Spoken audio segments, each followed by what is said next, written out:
What's up mga kabayan, JD nga pala, naka-super sale ngayon ang Marindagit Gabay Medallion version 2. Ang original price nito mga kabayan ay 2,499. Ngayon makukuha nyo siya sa halagang 999 pesos. 1,500 ang discount hanggat meron tayong stocks. Total of 100 pieces lang yung stocks namin nito mga kabayan. Sa ngayon, in-announce ko siya kagabi, meron pang natira na almost 40 pieces. Ang Marindagit Gabay Medallion version 2 ay pampaswerte at gabay sa career, health, love life, and finance. Yung kalabaw naman, yung simbolo ng kalabaw kung familiar kayo kay Haring Balaw, nagbibigay ito ng karagdagang lakas sa pangangatawan, karagdagang resistensya at kasipagan. Kung interesado kang makuha to na discounted price ng 1,500 pesos, i-visit lang ang TikTok shop ng Lika Merchandise or i-click yung link na nasa comment section. Habol na kayo mga kabayan, super sale yan. Ang kwentong ito ay hangong sa totoong buhay. Mula ito sa isa nating kabayan na itago na lang natin sa pangalang Rafael. Walang eksaktong taon, probinsya ng Mindoro. Balita ko, malaki daw yung deposito ng ginto sa bagong minahan pare ah. Sa tingin mo, nakachamba na naman ba tayo? Wika ni Dario. Ayoko magpakasigurado.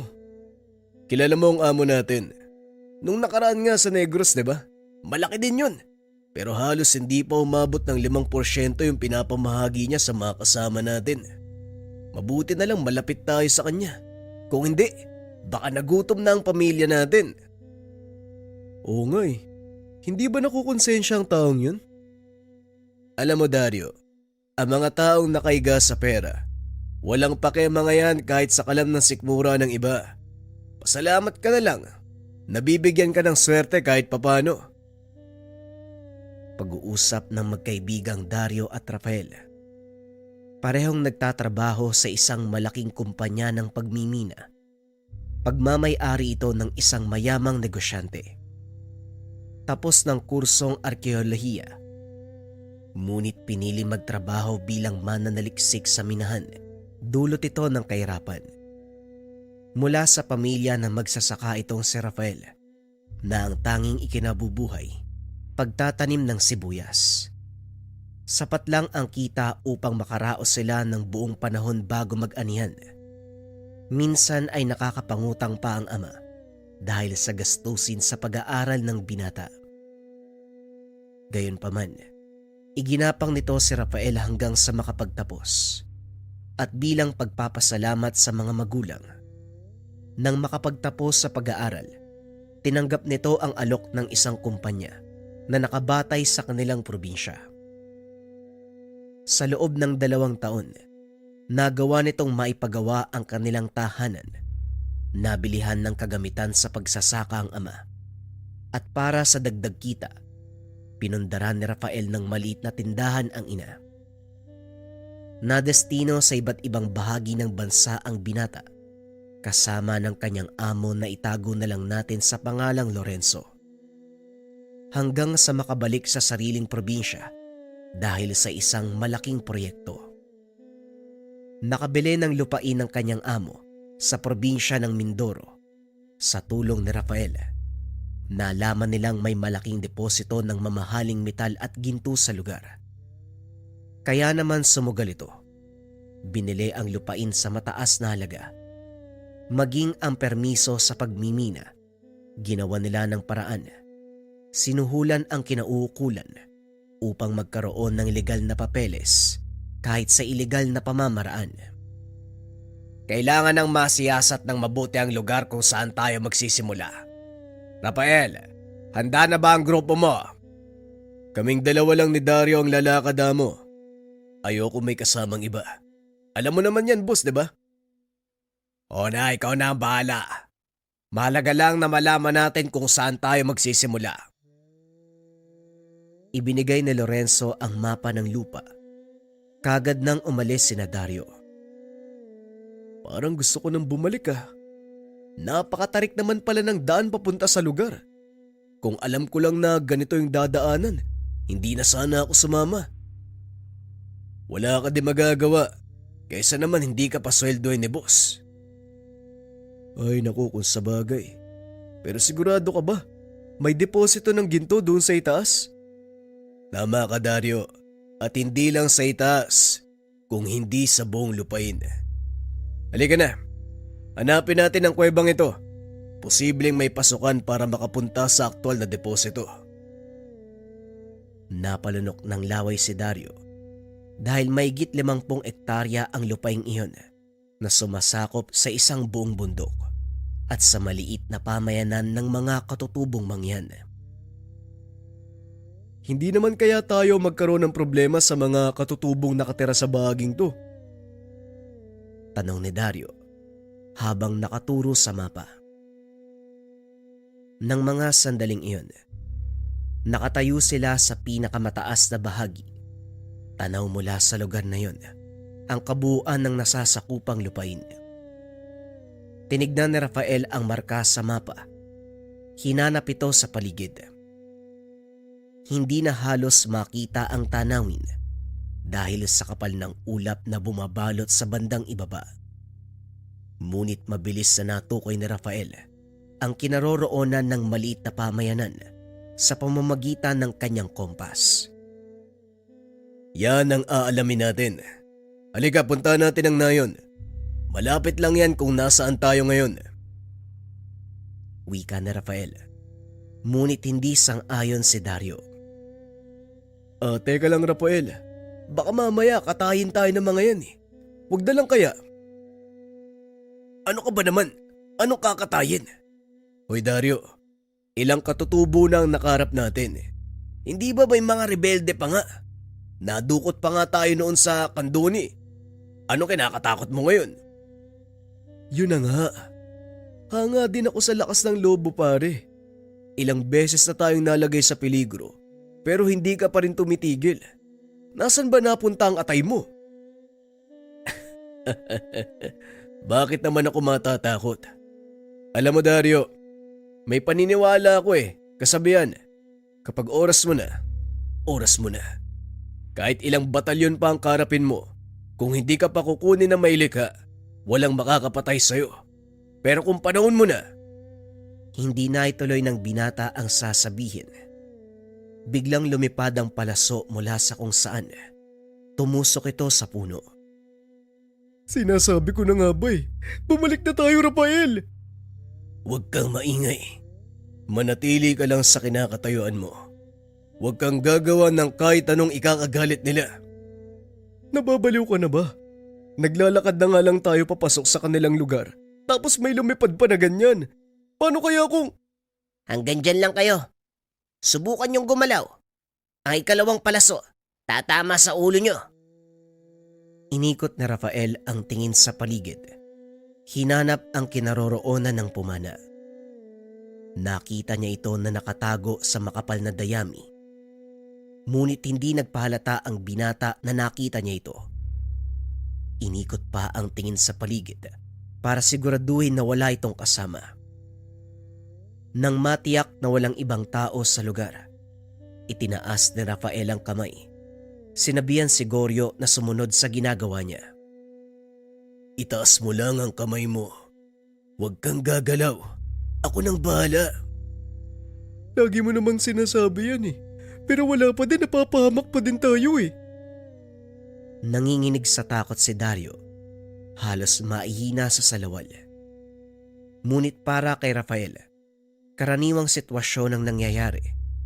Makailang beses nang nalagay sa panganib ang buhay ng binata dahil sa kanyang trabaho. Kaso nga lang palagi itong nakakalusot. Maya-maya pa, lumabas ang taong pumana sa kanila. Nakita ni Rafael, isa itong binatang katutubo. Matipuno ang katawan na ang tanging suot ay pantalon. Wala itong damit pang itaas, kaya nakikita ng binata ang mga pilat sa katawan nito.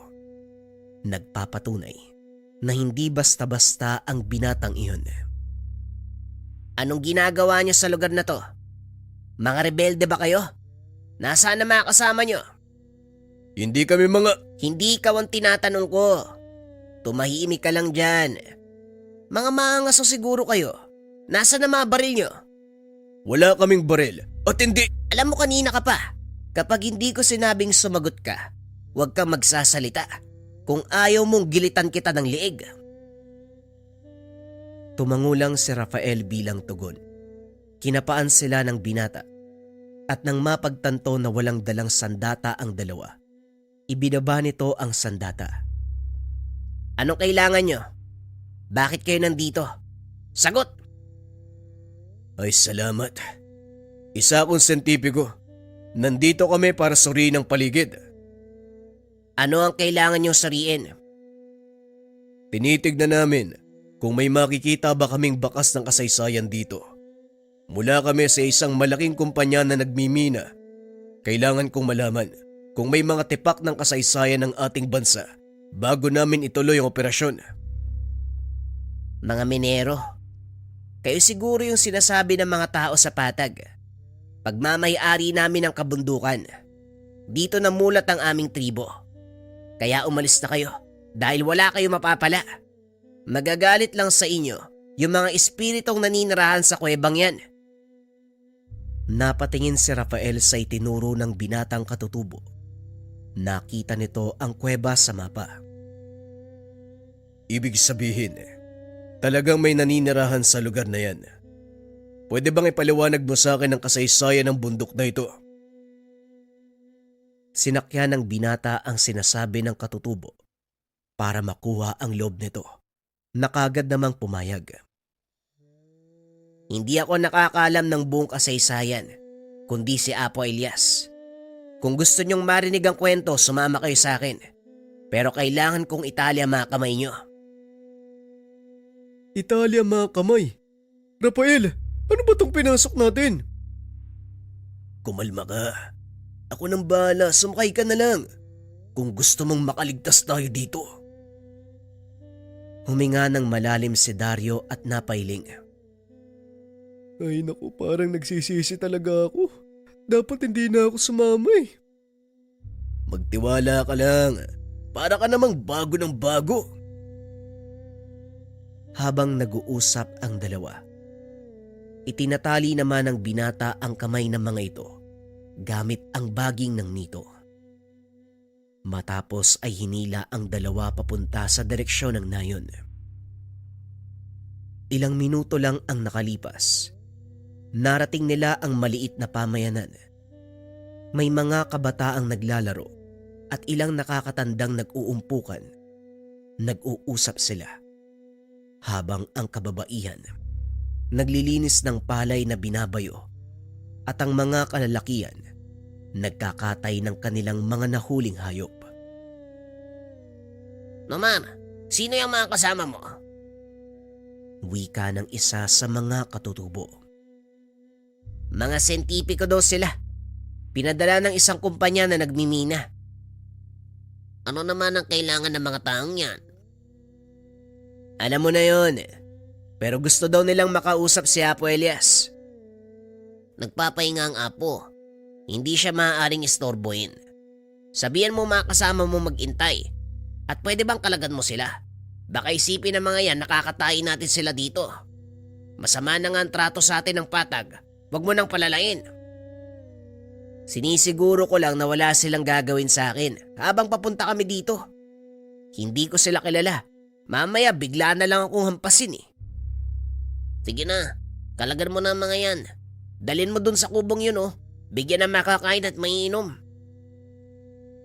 Opo Manong Rene, pasensya na ho kayo. Dinala ni Nomar ang dalawa sa kubong itinuro ng isang katutubo. Hinainan ng makakain. O diba? Hindi naman sila ganong kasama eh. Mukhang masarap ang kamuting kahoy na to ah. Wika ni Rafael. Sabay dampot ng isang perasong kamote. Nang makagat ito, nagkunwaring nalasa ng binata para asarin si Dario. Rafael! Tinamaan ng lintik! Sinasabi ko na nga ba eh, gumising ka! Napaka-nervyoso mo talaga. Biro lang. Kumain ka na. Walang laso ng kamote, ang sarap-sarap nga eh. Itong... Talagang baliw ka. Ulitin mo pa yan. tutuluyan na kita. Habang kumakain ang dalawa, kinakausap naman na mga kasama ang binatang nagdala sa kanila. Panay ang lingon nito kay Rafael habang may kung anong tinuturo sa paligid. Maya-maya ay lumapit sa kanila si Nomar. Nomar ang pangalan mo, hindi ba? Pwede bang malaman kung ano ang pinag-uusapan nyo? Wala naman. Ipinapaliwanag ko lang sa kanila kung saan ko kayo nakita. Halika na. Mukhang gising na si Apo Elias. Lumabas ng kubo ang mga ito. Nagpunta sa isang katabing dampa. Doon ay nakita nila ang isang matandang katutubo na halos sumasayad na sa lupa ang balbas at puting buhok. Anong kailangan ng mga tagapatag sa aming kabundukan? Naparito po kami para siyasatin ang paligid. Kung meron kaming tatamaang mga pamayanan at mga lugar na maaaring magtala ng kasaysayan ng bansa. Kasaysayan ng bansa. Ang dinig ko kay Nomar, nagtatrabaho kayo sa isang malaking kumpanya ng minahan. Hindi kaya dahil sa ginto kung bakit kayo nandito? Yun po ang trabaho namin. Pero bago kami maghukay, sinisiguro muna ng aming amo na wala kaming matatamaang mga tao o lugar na mahalaga sa kanilang kultura. Ang buong kabundukang ito, aming tahanan, at sa paligid, may mga makasaysayang lugar, gaya ng libingan ng aming mga ninuno at kuweba kung saan naglalagi ang bantay ng kagubatan, kaya hindi nyo ito maaaring galawin. Yan po ang gusto kong malaman, Tatang. Maaari po ba kaming magpunta sa kuwebang sinasabi nyo? Dumaan po kami doon kanina, pero mas inuna namin ang puntahan kayo para humingi ng permiso. Gaya nga ng sinabi nyo, kayo pa rin ang naunang naninirahan sa lugar. Pasensya na, pero hindi ko maaaring pahintulutan ng kailingan mo, binata. Kapahamakan ang hanap mo. Umalis na kayo, nang sa ganun walang kaguluhang mangyari.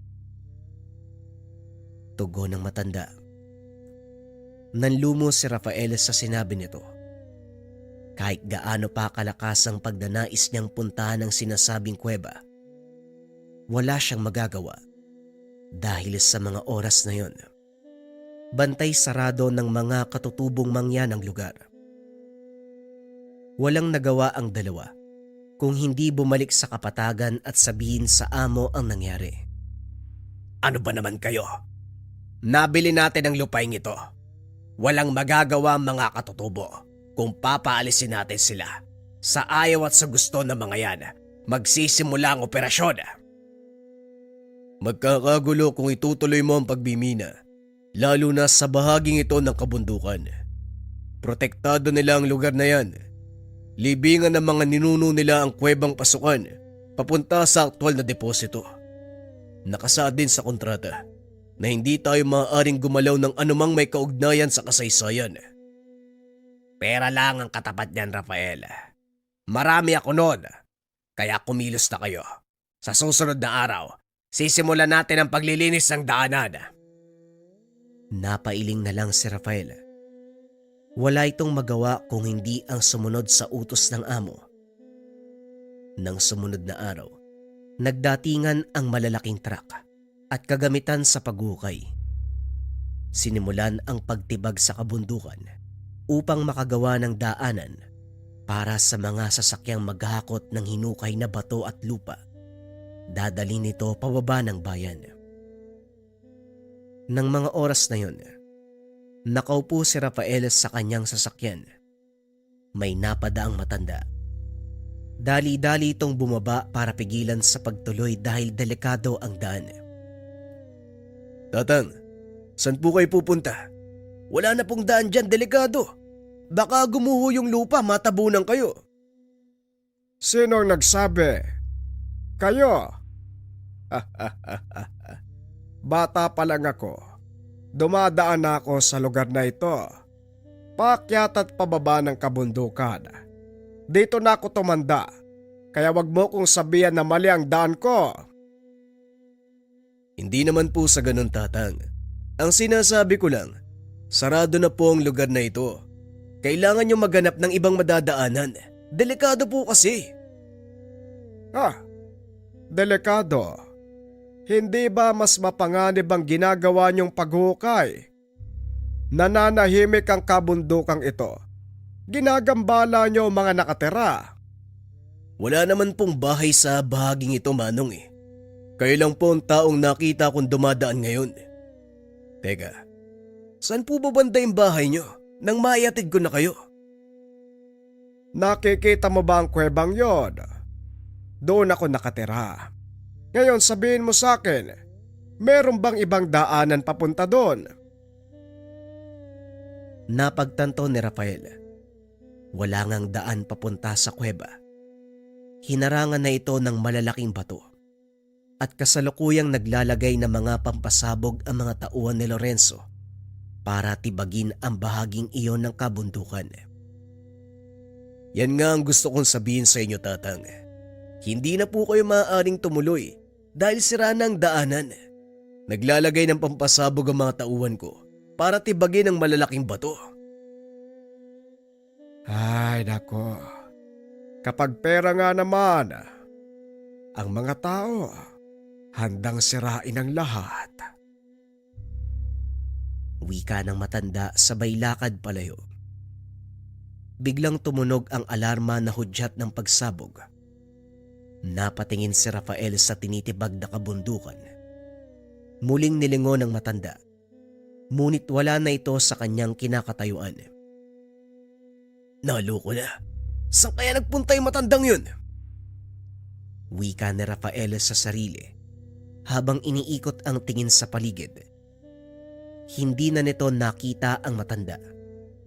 Akmang lalakad na sana nang biglang sumabog ang gilid ng kabundukan, dahilan para lumikha ng mahinang pagyanig at gumuho ang lupa.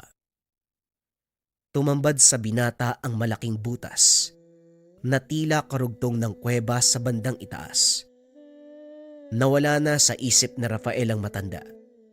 Dali-dali itong bumaba ng bayan para ibalita kay Lorenzo ang kanilang natuklasan. Magaling.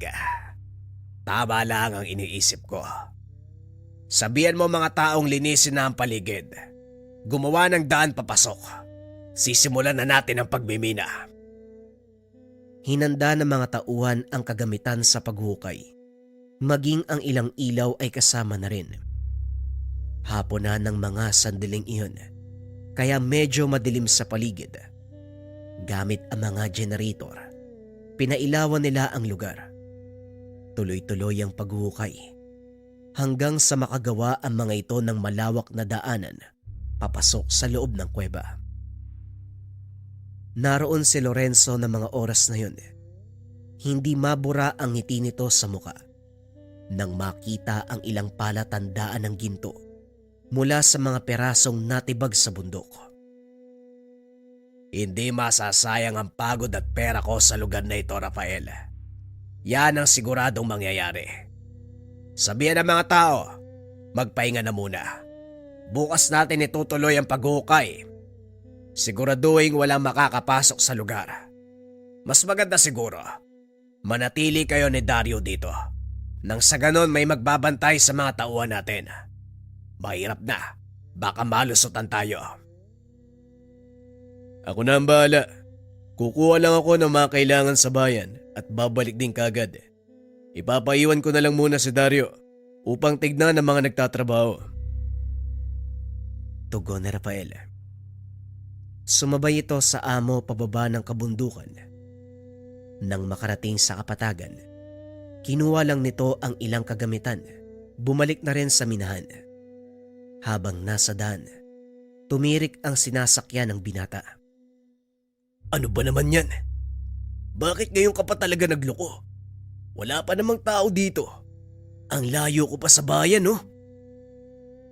Wika ni Rafael habang tinitignan ang makina ng sasakyan. Halos mapatalon sa gulat si Rafael nang biglang may nagsalita sa kanyang tabi. Oh, mukhang may sira ang sasakyan mo. Anak ng tatang naman, bakit bigla ka nalang sumusulpot? Pasensya ka na kung nagulat kita. Napadaan ako eh. Nakita kitang huminto. Nagtaka si Rafael. Wala itong napansin na naglalakad sa gilid ng kalsada bago pa tumirik ang sasakyan. Saan po kayo nanggaling, tatang? Wala naman akong nakitang tao kanina. Tumawa ang matanda. Tinapik siya sa balikat. Biglang nakaramdam ng pagbigat ng katawan ng binata hanggang sa nawalan ito ng malay. Ilang minuto nagising ang binata. Napansing nasa loob siya ng kuweba na tanging sulo ang nagsisilbing ilaw. Gising ka na pala. Pasensya ka na sa bahay ko ha. Eto, higupin mo muna ng may masbasang ka. Sasakit ang ulo mo dahil sa tigalpong binato ko sa'yo. Wika ng matanda habang inaabot ang isang tasa ng mainit na inumin. Marahang hinigop na Rafael ang laman nito. Biglang nakaramdam ng unti-unting paglakas ang katawan. Nasaan po ako, Manong? At saka paano po ako nakarating dito? Kusa kang pumunta dito bata. Hindi mo ba naaalala? Ang huling natatandaan ko, tumirik yung sasakyan ko sa gitna ng daan. Tapos dumating kayo eh. Nawalan ako ng malay. Yun lang o.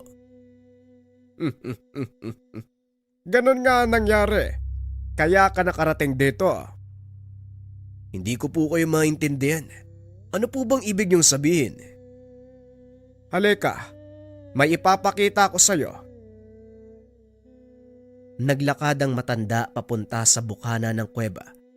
Itinuro kay Rafael ang lugar kung saan sila magmimina. Nanlaki ang mga mata ng binata nang makita ang sariling katawan na nakahandusay sa lupa habang pinapaligiran ng mga tauhan. Anong ginagawa ko dito? Bakit naroon ang katawan ko? Leche, ang gulo. Maupo ka. Subukan mong huminahon para maunawaan mo ang mga sasabihin ko. Wika ng matanda. Huminga ng malalim si Rafael at naupo sa isang bato. Tumabi sa kanya ang matanda. Laking gulat ng binata dahil biglang lumitaw sa kamay nito ang isang tungkod na gawa sa kahoy. May 5 nagliliwanag na bato na nakabaon sa pinakatuktok ng tungkod. Sa isip-isip ng binata, isa itong panaginip. Kaya naman pilit niyang kinukurot ang sarili upang magising sa panaginip na iyon. Itigil mo yung ginagawa mo. Ang sabi ko huminahon ka. Hayaan mong ipaliwanag ko sa iyo ang lahat. Ang lugar na ito ay sagrado. Sanktuaryo ng mga kaluluwang namayapa. At ako si Kong, ang tagapangalaga ng buong kabundukan. Kalokohan ba to, Manong? Gusto ko nang makabalik. Wala akong panahon para sa mga ganitong bagay. Wala ka bang panahon? O natatakot ka lang? Biglang natahimik ang binata dahil alam niyang totoo ang sinasabi ng matanda. Sinasabi ko na nga ba, takot ka lang sa mga nangyayari dahil unang beses ito para sa'yo. Pasensya na, pero kailangan kong gawin ang bagay na ito para matauhan ka sa mali niyong ginagawa. Oo, natatakot ako. Sino ang hindi matatakot na umiwalay ang kaluluwa sa katawan? Diwa mo lang ang pinalabas ko. Ang kaluluwa mo nasa katawan mo eh. Hindi ko yon maaaring manipulahin dahil ang espiritu, isang banal na elemento at hindi hawak ng tungkod na ito ang bagay na yon. Bakit mo ko dinala dito? Didiretsuhin na kita dahil sa palagay ko ikaw lang ang tanging makakaunawa sa lahat. Ang lugar na ito ay sagrado, kanlungan ng mga kaluluwang hindi matahimik dahil sa mga nagdaang karahasan ng pangaalipin at pangaapi. Sa oras na sirain niyo ang kuweba, mawawala ang selyong nakabalot sa lugar at kusang kakawala ang mga kaluluwa. May kakayahan silang sumanib sa tao at maaaring maging dahilan ng mas malaking kaguluhan. Sinasabi ko na nga ba? Manong, ano bang tinitira mo dito? Seryoso ang sinasabi ko, bata. Kaya kita dinala sa lugar para balaan sa maaaring mangyari. Nasa sayo kung papakinggan mo ko o hindi. Pag-uusap ng dalawa. Tinapik ng matanda ang balikat na Rafael. Laking gulat ng binata. Nakabalik na ito sa minahan. Maging ang mga tauhan. Nagulat nang bigla itong magising. Anong nangyari sa'yo, Rafael? Sino yung umatake sa'yo sa daan? Wala ka nang malay nang makita ng mga tauhan natin eh. Hindi ko rin alam, Dario. Siguro napagod lang ako ng gusto kanina. Sige na, magpahinga na kayo. Ayos lang ako. O sige. Gumawa na ako ng tolda para sa'yo. Magpahinga ka na din ha. Bukas, maaga na naman tayong aarangkada. Habang nakahiga sa duyan, pilit na iniisip na Rafael ang sinabi ng matanda. Kinabukasan nagpaalam ito kay Dario na aalis. Ngunit hindi sinabi. Pupuntahan niya si Mang Elias sa nayon ng mga katutubo. Inaasahan nitong magagalit ang matanda dahil sa kabila ng pagtutol ng mga katutubo, ipinagpatuloy nila ang pagmimina. Sa bukana pa lang ng nayon, sinalubong na ito ng mga tao para itaboy. May ilan pang nagbato ng mga sibat. Titigil nyo yan! Hindi tayo marahas na tao. Hayaan mo siyang makapasok para maipaliwanag ang kanyang panig. Yan po ang sadya ko dito. Pero bago ang lahat, nais kong humingi ng kapatawaran. Dahil sa kabila ng pagtutol nyo, ipinagpatuloy pa rin ng amo ko ang pagmimina. Pasensya na ho. Wala akong magawa eh. Pumasok ka, binata. Sa loob tayo mag-usap. Sinasabi ko na nga ba eh, hindi ka mapagkakatiwalaan. Dapat noon palang tinuluyan na kita eh. Numar, tumigil ka. Hindi mo ba nauunawaan? Binabayaran lang ang taong ito para gawin ang kanyang trabaho. Alam kong mahalaga ang sadya mo, kaya sabihin mo sa akin ang gumugulo sa isipan mo. Kilala niyo po ba si Tandang Ikong? Nanlaki ang mga mata ng matanda. Nang marinig ang pangalan, tumayo ito at may kinuhang aklat. Siya Mang Ikong ba ang tinutukoy mo? Ang ermitanyong may hawak ng tungkod na may 5 bertud. Oo, kilala ko ang matandang yon. Sino ang hindi makakakilala sa isang makapangyariang ermitanyo na nagbabantay sa kuweba ng mga kaluluwa? Teka, paano mong nalaman ang tungkol sa kanya? Nakapag-usap kami kagabi. May kung ano siyang ginawa sa akin para mapunta sa kuwebang tinitirahan niya. Doon niya ipinaliwanag ang lahat eh. Siya Mang Ikong ang tagapagbantay ng kuwebang gusto niyong pasukin. Kung nakausap mo siya, siguro naman, hindi ko na kailangang ipaliwanag ang lahat. Yun nga ang dahilan kung bakit ako nandito. Gusto ko malaman kung totoo ang mga sinasabi niya. Kaya tinawag na kuweba ng mga kaluluwa ang yungib na yon. Dahil doon nakakulong ang mga hindi matahimik na espiritong namatay. Dala ng karahasan. Mapagigante ang mga yon. Marami nang nasalanta. Kaya ikinulong sila ni Mang Ikong sa kuweba gamit ang kapangyarihan ng kanyang tungkod. May hawak nga siyang tungkod. Pero ilang beses niyang sinabi sa akin na hindi saklaw ng kanyang kapangyarihan ng mga kaluluwa. Hindi saklaw ng tungkod ang mga kaluluwa. Ngunit may kapangyarihan nito na ikulong sila. Nagtataglay ng 5 bertudang tungkod na yon.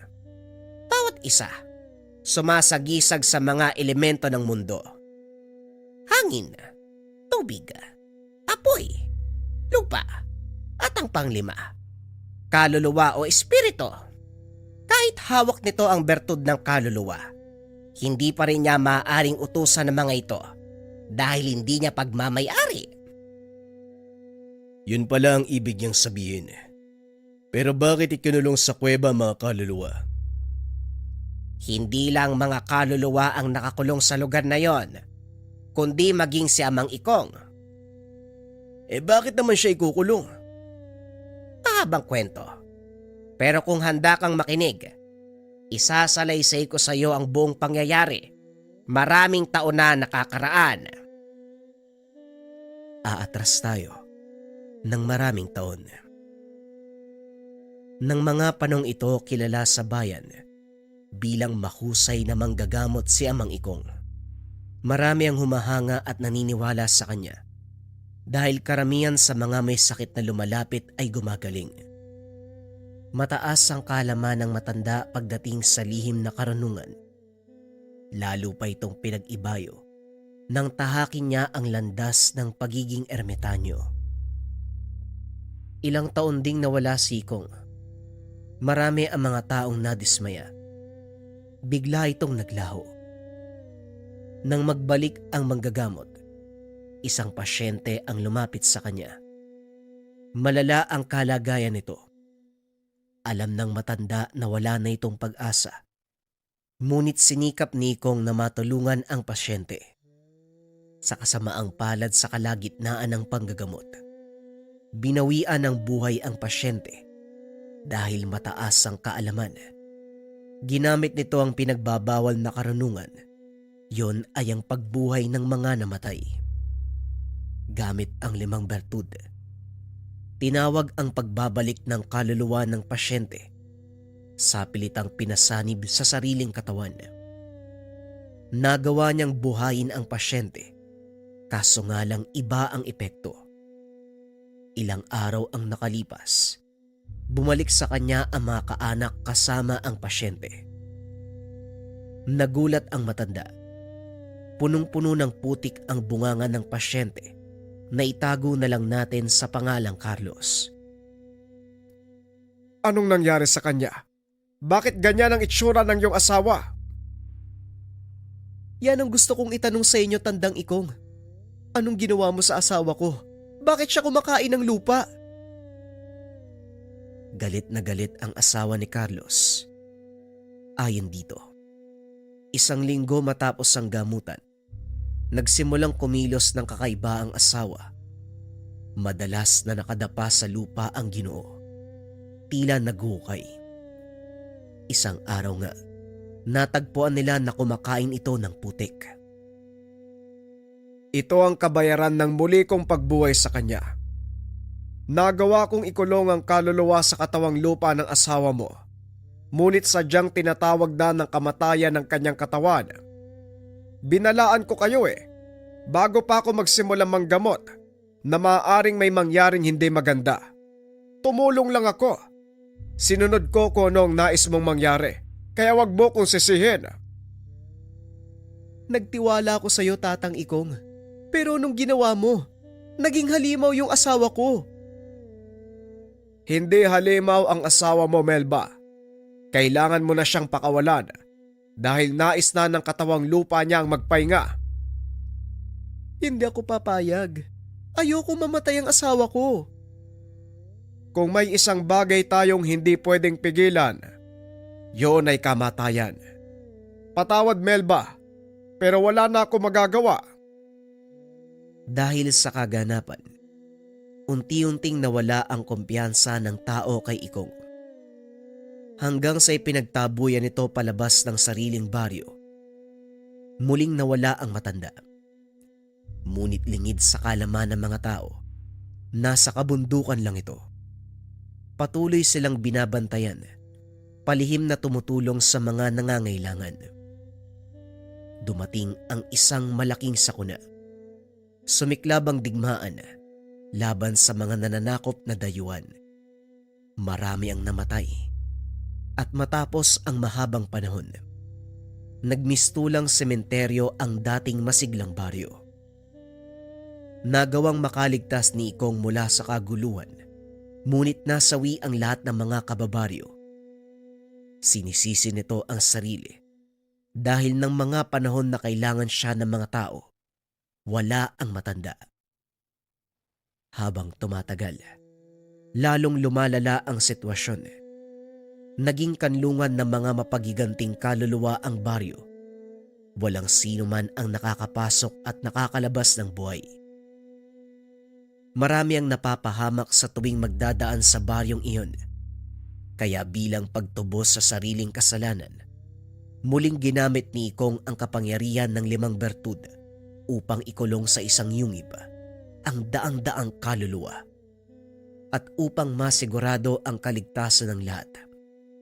Sinumpa ng matanda ang kanyang sarili na hindi mamamatay hanggat hindi napapatawid sa kabilang buhay ang mga nakulong na espiritu. Balik tayo sa kasalukuyan. Mapait pala ang pinagdaanan ni Amang Ikong. Hindi ko siya masisisi kung bakit gano'n na lang ang pagtutol niya sa ginagawa namin. Tama ka. Masakit ang nangyari kay Ikong. Bagay na nauunawaan naming mga katutubo. Kaya pilit naming inaalagaan ang lugar na ito bilang pagtanaw ng utang na loob sa kabayanihan ng ermitanyong yon. Pag-uusap ng dalawa. Dito na naunawaan ni Rafael ang lahat. Matapos ang pakikipag-usap kay Mang Elias, bumalik ito sa bayan upang kausapin ang amo. Ipatigil mo ang pagmimina sa kabundukan, Lorenzo. Masyadong delikado. Maaaring gumuho ang bundok at matabunan ng bayan. Nasimulan na natin, Rafael. Ngayong kapahihinto. Tignan mo ang bulto ng mga batong may ginto. Mamahaling bato. Tone-tonelada ang nakuha natin. Milyon ang halaga niyan. Bilyon pa ang nakaimbak sa loob. Hindi pa tayo nangangalahati. Kaya wag mo kong artehan na parang may malasakit ka sa kalikasan. Alam kong ugali mo, Rafael. Pera lang ang dahilan kung bakit ka nandito. Mali ka, Lorenzo. Hindi lang pera ang dahilan. Kung hindi propesyon, ito ang pangarap ko. Pero hindi sa ganitong paraan ko gustong tuparin. Hindi lang isang tao ang maaapakan natin at mapapahamak. Pagmasdan mo ang kinaroroonan ng bayan, paalang ng bundok ang kinalalagyan nito. Sa oras na bumuhos ang malakas na ulan, guguho ang bahaging nakarap sa atin at siguradong sa bayan babagsak. Kaya nga bilisan niyo ang pag-ukay dahil ayokong abutan tayo ng tag-ulan. Ayokong akong sisihin sa pagkamatay ng maraming tao. Kahit kailan talaga, wala kang puso, Lorenzo. Kayamanan lang ang pinahahalagahan mo. Pera lang ang importante sa'yo. Ipokrito ka, Rafael.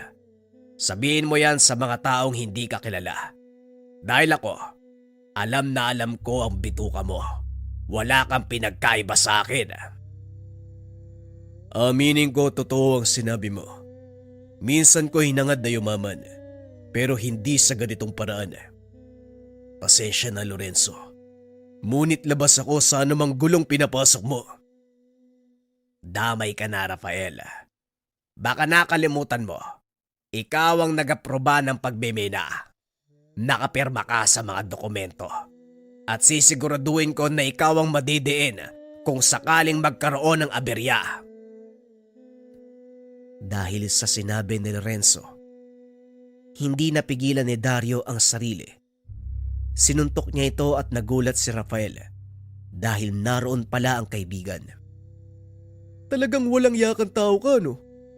Ilang pamilya at baryo na ang nasa lanta sa kasakiman mo. Alam mo ba ang bagay na yon? Siyempre hindi. Wala ka namang pakialam eh. Noon ayoko maniwala sa mga naririnig ko. Pero ngayon naiintindihan ko na kung bakit galit na galit sa'yo mga tao dito sa lugar namin.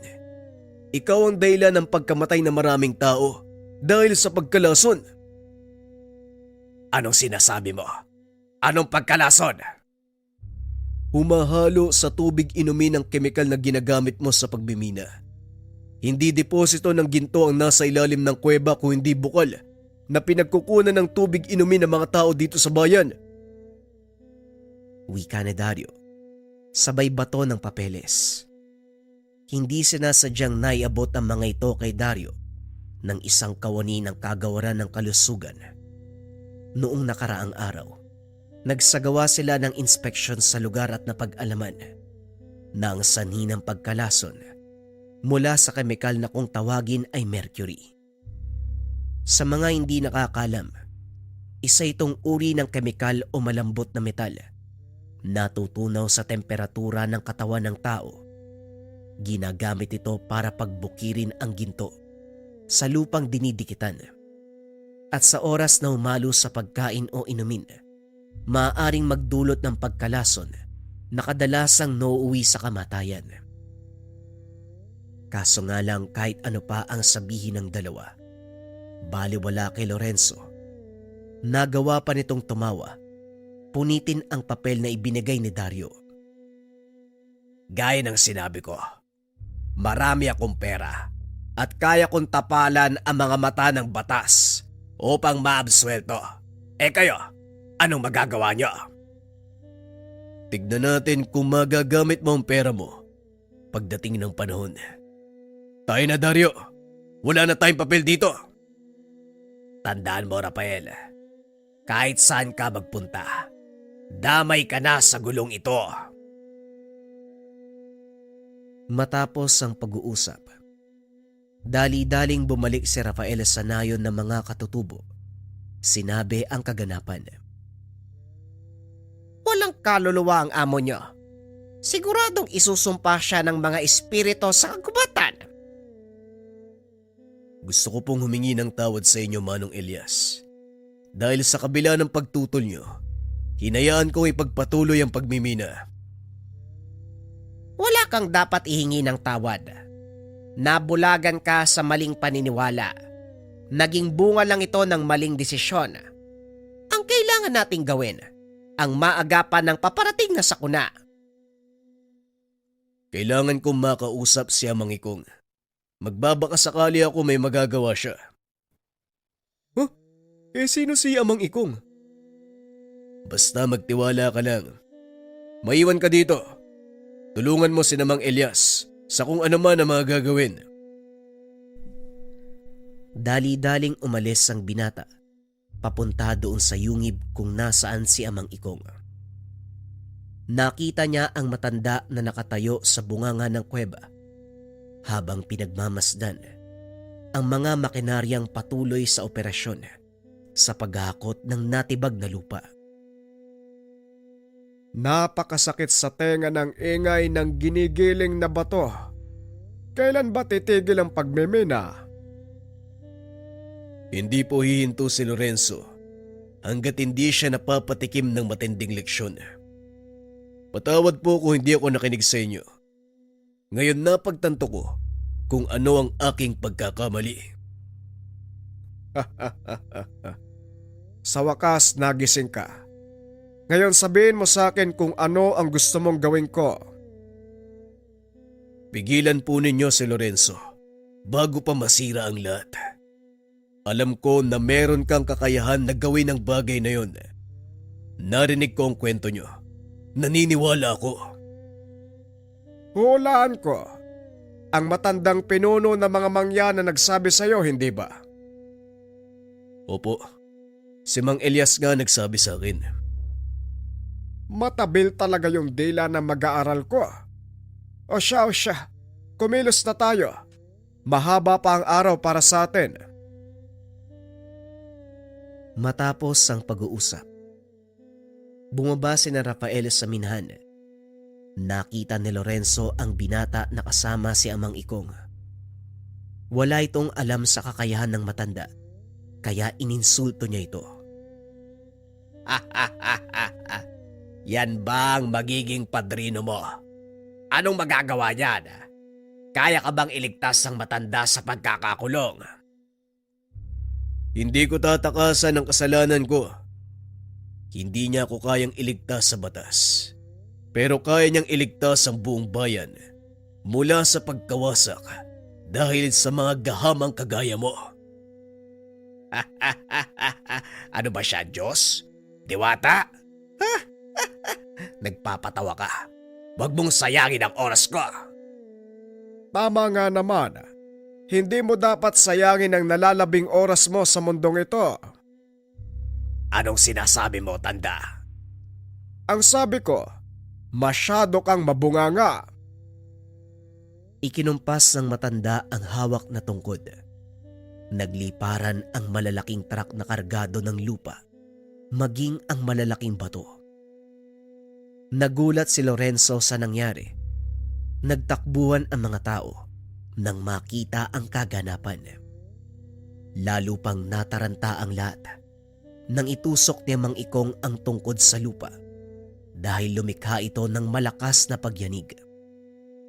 Nagliparan ang mga bato, tumama sa malaking makina na ginagamit sa pagbimina. Napasigaw sa sobrang galit si Lorenzo. Hindi ito makapaniwala na may ganong kakayahan ng matanda. Ngayon, Lorenzo, alam mo na kung ano ang kayang gawin ng padrino ko. May sa demonyong matandang yan. Ikaw naman, Rafael, walang yaka. Wala kang utang na loob. Kung hindi dahil sa pera ko, wala ka sa kinalalagyan mo. Hindi yon dahil sa pera mo, kundi dahil sa pagsisikap ko. Nagkamali ako ng taong sinamahan at pinagsisisihan ko ang bagay na yon. Maraming buhay ang nawala dahil sa kasakiman mo. Kung ano ang inutang, yun din ang magiging kabayaran. Nilingon ni Rafael si Amang Ikong. Nakita na itinaas ang tungkod. Biglang nilamon ng lupa si Lorenzo hanggang sa tuluyan nitong naglaho. Unti-unting humupa ang alikabok at uminahon ang paligid. Sa wakas, natapos na rin ang kaguluhan. Hindi pa tapos. Tignan mo ang kalangitan. Paparating ang malakas na ulan. Kailangan nating umalis dito kung ayaw mong matabunan. Dali-daling umalis ang dalawa sa lugar. Sakto lang na nakarating sila sa mataas na bahagi. Rumagasa ang magkahalong putik at tubig pababa ng kabundukan. Papunta sa bayan ng baha. Huli na para ilikas sa mga tao. Huli na para ilikas sa mga tao. Pero hindi pa uli para pigilan ang daluyong na yan. Nakalimutan mo yata ang kwento sa'yo ni Elias. Itinaas ni Ikong ang kanyang tungkod. Nag-usal ng mga inkantasyon. Ilang beses niya itong inulit. Laking gulat ni Rafael dahil unti-unting lumihis ang baha papunta sa ilog. Ibang klase. Parang nanonood ako ng pelikula. Hindi lang yan ang kayang gawin ng tungkod na ito. Manood ka! Muling ikinumpas ng matanda ang tungkod. Isa-isang nagsipagtubo ang mga puno doon sa nakalbong bahagi ng gubat. Ngunit lingid sa kalaman ni Rafael na may mas malaking problema pa silang kinakarap. Habang nakaupo ang dalawa sa harap ng yungib, umalingaw-ngaw ang malakas na iyakan. Napatayo si Amang Ikong dahil alam nito kung ano ang pinanggagalingan ng mga boses. Naloko na. Mukhang nabasag ang selyo ng yungib. Anong ibig mong sabihin namang? Makakawala ang mga kaluluwa na ikinulong ko. Hindi ito maaari. Isang beses ko lang maaaring gawin ang ganong ritual. Kaya ko nasabing hindi ko saklaw ang mga espiritu dahil isang beses ko lang sila maaaring utusan. Mukhang magaganap na naman ang nangyari maraming taon na nakakaraan. Ano po maaari nating gawin? Kailangan nilang makatawid sa kabilang buhay. Ngunit hindi ko ito magagawa ng mag-isa. Kailangan ng tulong ng isang taong may sapat na tapang at kalinisan ng kalooban para hilingin sa mga kaluluwa na tumawid sa kabilang buhay. Alam ng binata na wala siyang magagawa dahil dala-dala nito sa konsensya ang mga nangyari. Napaupo na lang ito habang pinagmamasdan ang buong bayan. Rafael, anong ginagawa mo? Bakit hindi mo pa hawakan ng tungkod ni Amang Ikong? Kung meron mang may kakayahan dito para humiling ng kapayapaan, yun ay walang iba kung hindi ikaw. Tama si Elias. Lahat naman tayo ay nakakagawa ng kasalanan. Walang perpektong nilikha ang Diyos. Maging ako ay pinagbabayaran ng kasalanang nagawa ko maraming taon na nakakaraan. Wika ng matanda habang inaabot ang tungkod sa binata. Hinawakan ito ni Rafael at laking gulat niya. Nagliwanag ang ikalimang bato. Isa-isang naglabasan sa bunganga ng yungib ang mga kaluluwa. Nakatayo si Rafael sa harapan ng mga ito habang hawak ang tungkod. Alam kong maraming pagdurusa ang naranasan niyo. Wala ako sa lugar para magsalita. At mas lalong wala akong karapatan na humiling ng kahit ano mula sa inyo. Pero alang-alang sa kapayapaan ng lahat, nabubuhay man o namatay, tumawid na kayo sa kabilang buhay at magpahinga. Tama na ang pagtatanim ng galit sa mga nangyari sa nakaraan. Napagbayaran na ang mga kasalanan. At oras na para bumalik sa inyong pinagmulan. Matapos magsalita ni Rafael, nagliwanag ang mga kaluluwa. Isa-isang naging butil ng liwanag at pumaibabaw. Nakatingala ang lahat habang pinagmamasdan ang napakagandang kaganapan. Ito ay ang pagtawid ng mga kaluluwa sa kabilang buhay. Nawala na ang sumpa ko sa sarili. Sa wakas, makakapagpahinga na ako. Salamat sa iyo, Rafael. Hindi ko akalain na hihingi ako ng tulong sa isang pangkaraniwang tao. Wala pong anuman. Karangalan para sa akin na makatulong. At gaya ng sinabi nyo, ito ang aking paraan para pagbayaran ng kasalanang nagawa. Hindi pa dito nagtatapos ang lahat. Dahil kailangan ko pang ayusin ang gulo na ginawa ni Lorenzo. Kailangan kong harapin sa batas ang pagkakasala namin. Huwag kang mag-alala. Kaisa mo kaming mga katutubo. Hindi ka namin iiwan sa labang ito. Maraming salamat, Mang Elias. Pasensya na kayo. Maging ang tahimik yung buhay, nagulo dahil sa ginawa ko. Natural magkakamali tayo. Huwag lang uulitin. Tapos na ang obligasyon ko. Oras na para umalis. Elias, iiwan ko sa iyo ang tungkod. Ingatan mo ito at wag na wag gagamitin sa maling gawain. Salamat sa tiwala, Amang Ikong. Hindi ko po kayo bibikuin. Unti-unting nagliwanag ang katawan ni Amang Ikong. Dahan-dahang sumama sa hangin. Sa wakas, nakapagpahinga na ang kawawang matanda. Ngayong payapa na ang kanyang kaluluwa. Halika na. Marami pa tayong kailangang ayusin. Wika ni Mang Elias. Bago sila tuluyang umalis, itinaas ng matanda ang tungkod. Yumanig ang paligid. Natakpan ang mga hukay na gawa ng pagmimina. Unti-unting tumubo ang mga puno. Nanumbalik sa dati ang anyo ng kagubatan. Hindi makapaniwala si Rafael sa mga nasasaksiyan. Maging si Dario hindi mawari sa sarili kung nananaginip ba o totoo ang nasasaksiyan. Matapos ang kakaibang kaganapan, hinarap ni Rafael ang suliranin ng pamahalaang bayan at sa tulong ng mga katutubong mangyan na tumistigo, napawalang sala si Rafael. Naibalik sa binata ang lisensya bilang arkeologo at nagpatuloy sa kanyang gawain. Ngayong wala ka na sa pagmimina, anong balak mo? Siguro po ay pagpapatuloy ko ang pagsasaliksik. Magsisimula ako sa lugar na ito. Gusto ko matuklasan ko nung meron dito eh. Hindi ako nagkaroon ng pagkakataong malaman kung ano ang nasa loob ng yungib na yan. Pero syempre, sa paintulot mo. Walang problema. Sasamahan ka ni Umar. Siya ang magiging gabay niyo papasok sa yungib. Kabisado ng batang ito ang pasikot-sikot. Maraming salamat, Manong. Ikaw, Dario, anong balak mo? Siguro, sasama na lang sa'yo. Walang malaking pera dito, ha? Hilig ko lang to. Sa palagay mo, hindi pa ba sapat ang mga to? Nanlaki ang mga mata ni Rafael nang ipakita ni Dario ang napakaraming diamante.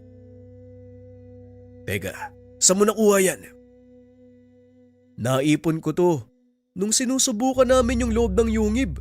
Natuklasan ko dati palang singawan ng bulkan ng lugar eh. 1,000 taon na'y nakakaraan. Kung ganon, maaaring may matuklasan tayong kakaiba sa loob. Magdadagdag sa kasalukuyang kaalaman natin tungkol sa mundo. Yan ang gusto ko marinig. Ika nga sa kasabihan, minsan ang pangarap ay hindi nangangailangan ng malaking halaga. Nasa tao ito kung paano niya tutuparin ang mga minimithi. Ang sabi nga ng mga taong magtatagumpay, hindi dapat bilangin ang mga bagay na nawala habang naglalakbay ka. Ang mahalaga kung ano ang mapupulot mong aral habang umuusad ka sa buhay na iyong hinahangad. Dahil habang buhay mo tong pangahawakan ang iyong mga karanasan. Sa paglipas ng mga taon nagretiro si Rafael, ngunit ipinagpatuloy ang kanyang trabaho sa pamamagitan ng pagsusulat ng mga libro at artikulo ng mga sikat na magasin sa buong mundo. Hindi lubos inakala ni Rafael na magkakaroon ng ganong karanasan. Nagkaroon ng pagkakataong makilala ang mga kakaibang tao at higit sa lahat, namulat sa katotohanan na hindi kayamanan ang pinakamahalagang bagay sa mundo. Sa mga katulad ni Rafael, walang silbi ang ginto at pilak. Ang mas mahalaga sa kanila, ang kasaysayan sa likod ng pagkabuo nito. Isang patunay na hindi lahat ng tao ay nasisilaw sa kayamanan. Napagtanto ito ng binata nang minsan niyang makilala ang isang ermitanyo na nagmamay-ari ng isang tungkod na may kapangyarihan ng 5 bertud.